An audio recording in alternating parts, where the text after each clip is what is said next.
కాదు, అందరూ నష్టపోయారు. I'm requesting honourable prime minister Modiji, Andhra Pradesh has suffered the worst due to bad governance, financial mismanagement and corruption. You will be shocked to know that collectorate offices, Raitu Bazar buildings, government colleges have been mortgaged.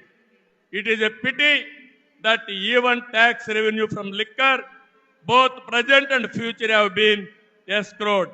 This is the sorry state of affairs over the last 5 years.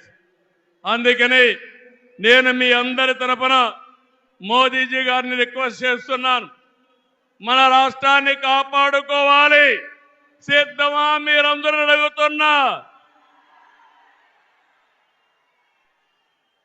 ప్రజలు గెలవాలి, రాష్ట్రం నిలబడాలి, మన బిడ్డలు వెలగాలి, జీవితాలు బాగుపడాలి. అందుకే ఈ పొత్తు.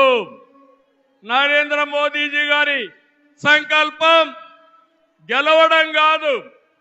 నిన్ననే ఎన్నికల శంఖారావం మోగింది, ప్రజల్లో ఉత్సాహం పెరిగింది. దేశంలో ఎన్డీఏకి 400+ సీట్లు వస్తాయి. అదే మరిగా ఆంధ్రప్రదేశ్ లో 25కు 25 గెలిపించే బాధ్యత మీదే. సిద్ధమా అని మిమ్మల్ని అడుగుతున్నా. అది చేసి ఈ రాష్ట్ర పునర్నిర్మాణం చేసుకోవాలి.